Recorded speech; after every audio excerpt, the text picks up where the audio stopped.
Yes, people, we're here to talk about Michael Carrick and his tactics and how he would set up Manchester United. Now, I've done a video last week about how Darren Fletcher could set up the Manchester United team. He did opt for the 4-2-3-1 and something a little bit similar in principle, but Michael Carrick is totally different in the way he approaches a game. So people, please smash the like buttons. Thumbs up, basically. Helps the video. You already know where it goes, and every little helps pretty much. And you know what? With Manchester United, as a fan base which is in turmoil right now, everyone could do with a little, helping hand to say. But yes, let's get straight into Michael Carrick's principles. I'm going to go and, you'll have a display with all the tactics on there from what I've read up and also what I've just kind of seen of him. So before we get into that, I'm going to just give my opinion. I think this would be the absolute correct choice going forward, just because he is a coach, which I mentioned in my previous video. It's just more of execution and players, if they are able to have the IQ to understand what to do on the damn pitch, right? Carrick likes a little bit more of a slower build-up approach.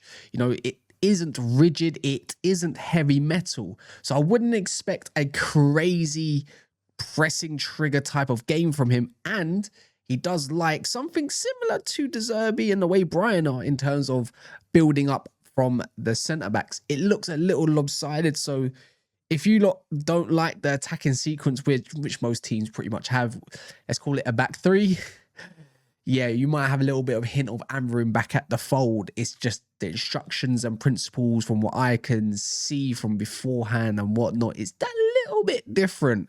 And the profiles are also a little bit different to what he likes. But if we go diving in straight in there, remember to subscribe. This is what we saw under the likes yesterday on Brighton for Darren Fletcher. Now, there's a big difference in the way Carrick plays and obviously the way Fletcher plays. Fletcher, from what we saw yesterday, we had players obviously high and wide making runs.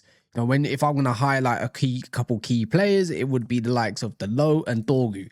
Just a quick exclusive, by the way, JLA Tactics Board, if anyone's interested. I can't use everything bar the pen and this, so bear with me if my drawing skills on the computer isn't looking the greatest. So you'll see what I mean in a second. All the lines and everything, can't do it.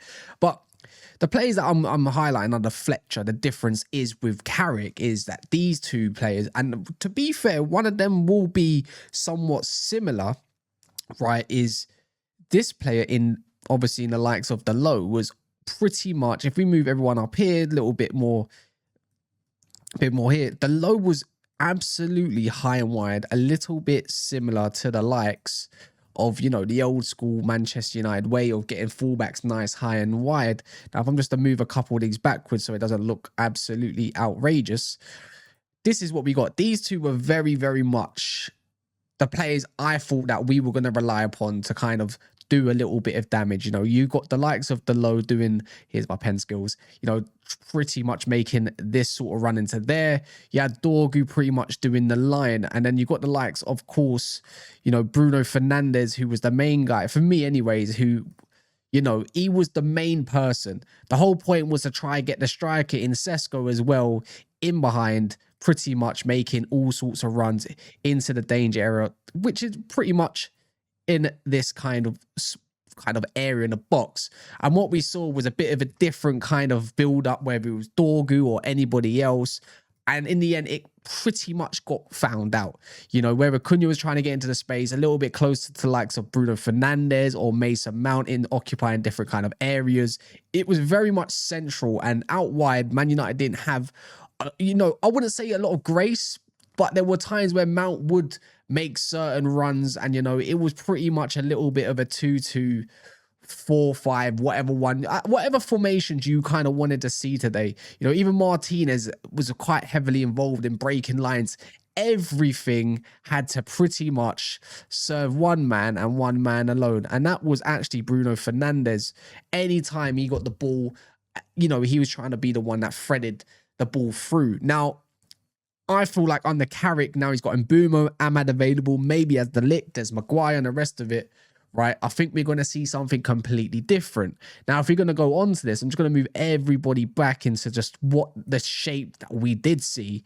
So we've got Bruno Fernandes. You know what? That little ball there, that can get discarded.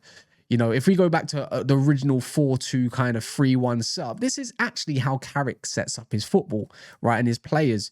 You know, you got the likes of 4-2-3-1, but in possession is totally different to out of possession for Carrick. Now, out of possession, you can pretty much see more of a compact 4-4-2, 4-4-1-1. But if we're doing that, that's pretty much how all modern teams set up. We want to know what he's about on the ball. Now, this is the interesting part and why I said before, it's quite Amorim-like in the way of build-up, but not exactly the same. Now, with Lahrmans, when he's got the ball, right, this is how it's going to work. It's a bit more where we see this, the slower build-up, you could say. Let's just say everyone's here in their normal game. Everyone just moves back, and the way we're going to set up is pretty simple, you know. You know, the fullbacks go wide, the centre-backs go wide, and basically these two right here are going to be the ones that are going to be collecting the ball from Lahrmans. Lahrmans is going to have the choice of pretty much 4 different choice. 1, 2, 3, 4, and if he wants to spray as well, we can go 5 or 6 or go direct. He's got a lot of different options, right? And that's where the likes of Bruno Fernandes has to pick up the spaces and pretty much kind of gather which kind of position he's going to take, which one do you want to have, right? So you've always got some sort of player available for the likes of this slow build-up. And that's something that we saw within Brighton. You know, what we saw with Brighton was there's always these two. That's really annoying. It looked more like this, if we're going to look at the Brighton approach, is that they would go very wide this way. And that's why we always didn't retain a bit of the ball. And this player here, you could call him the Jorginho router against us, which was pretty much the reason why we kept losing. Whether it will go straight into someone like Pascal Gross, he'll flick it, he'll pretty much fling it in. And before you know it, the likes of this player, which was Welbeck, he's in on goal, always got that bit of possession. And it was so annoying. And you could find a kind of similar approach into the likes of what Michael Carrick may do. Like I said, people, I don't have all the tools. Unfortunately, if I wanted to do an oval or circle, I just simply can't do that. But that might suit Manchester United. We don't have the most brilliant players in the world. But in possession, when we do have the ball, I know people are not going to like this, but it's going to look a little bit lopsided pretty much. So just bear with me. So you're always going to have, it's going to look like a 3-2-5.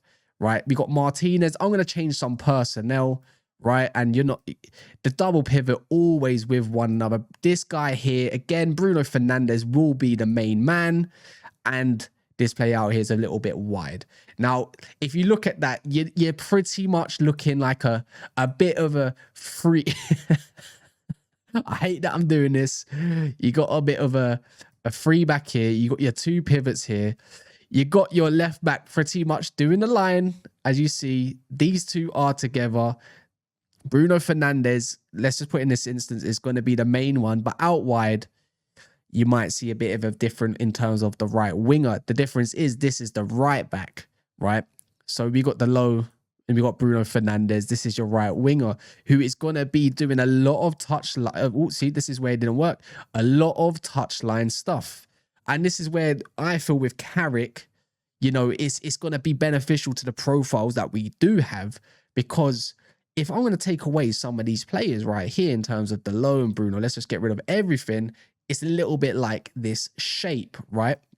Bit of an asymmetrical kind of type of game. Now, I feel like we might see in a version where, because he likes a versatile number 9, someone that can drop deep and is a little bit of the Cunha type profile. Not saying Sesko is going to be there, but this is where incoming Mbeumo. Now, Mbeumo acts like a second striker. The striker profile with Cunha, a little bit like Vissa, Mbeumo, someone close together, because them two, you want Mbeumo near the striker, near the box, and it makes sense. The left winger tucks in a little bit more to the Cunha, who can do a little bit of everything, if you get what I'm calling. If we take away Mount now, this is where the likes of Amad Diallo comes in. Now, we all know Amad to be an absolute brilliant machine.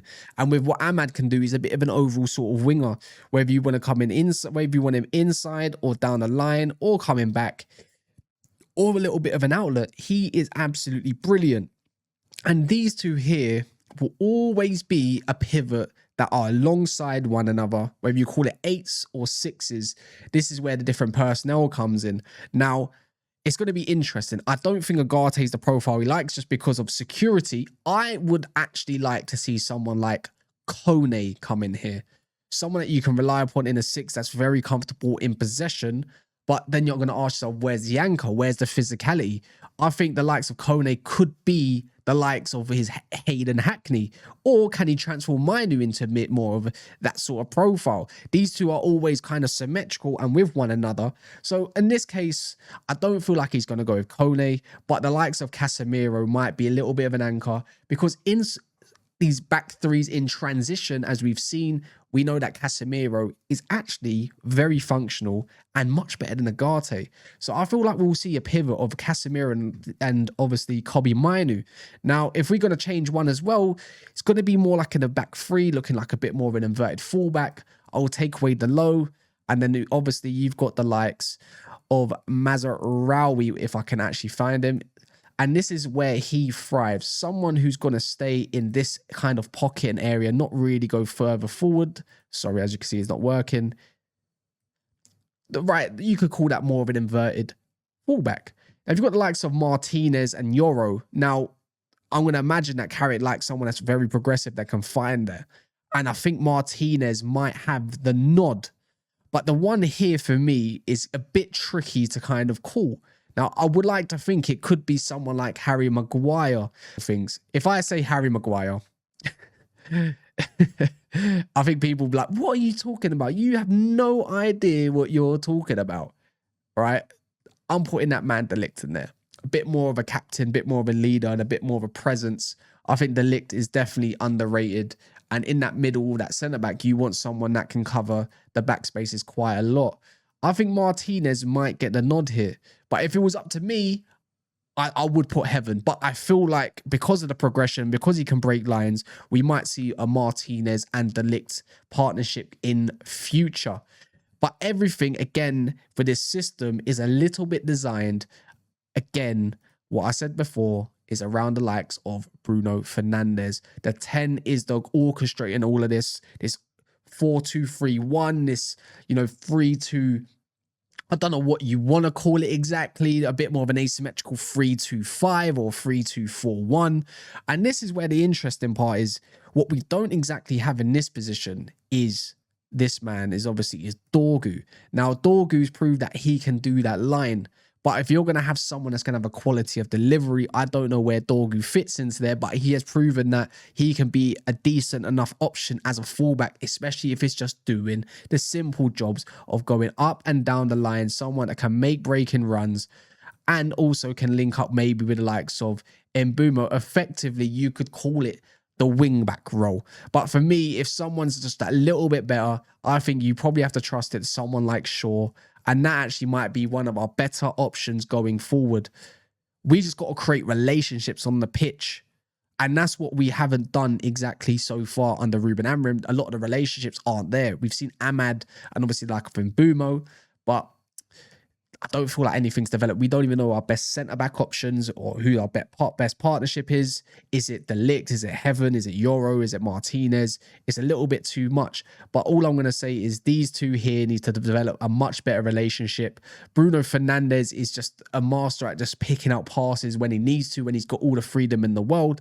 And then obviously these two need to be acting like an actual pivot and not someone that decides that they want to go job hunting somewhere else on the pitch.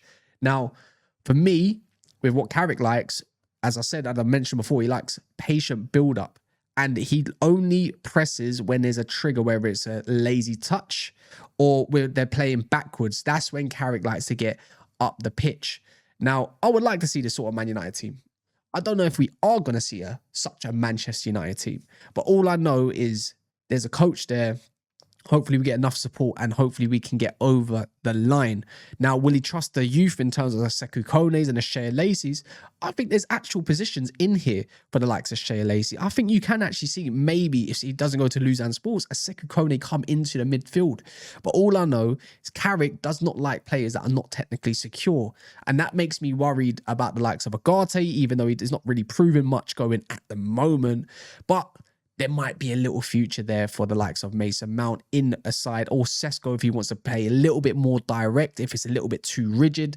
And the most beautiful thing about all of this is with Carrick, if I go back onto this screen, he likes players that can switch. And hence why you might actually find in some instances that you might find Mbeumo's over here, Diallo's up front here, and Cunha could even be there. You might even find even Bruno Fernandes dropping a little bit deeper, and Kobbie Mainoo decides he wants to go forward. The whole point of this formation is not meant to be rigid. And that's why I feel like when you've got the tactical flexibility of the likes of Carrick and what options he's got, we might find ourselves in a better position than not. I don't know about you guys, but I am tired of rigid football. Positional football is not good if you don't have the players to play it. One thing I know about Manchester United and the Manchester United kind of way is pretty much fluid football. Players changing positions. Not all the time someone's the main 6 or the main 8 or the main striker. They can all flow into different sort of positions. Cunha out left. Might see Ahmad pop up in the middle. Might see Mbeumo do a bit more of the touchline. You might see Kobbie Mainoo get a bit further forward and Bruno takes a rest and does a bit more of the playmaking. All different options. Mazraoui for obviously technical security. But we'll see what happens. We'll see tomorrow. And hopefully Michael Carrick can do a good job. Anyways, people, smash the likes. Sorry that the tactics ball's not working. I'll probably improve it if I can. But this is my main go-to. So JLA, got to do better.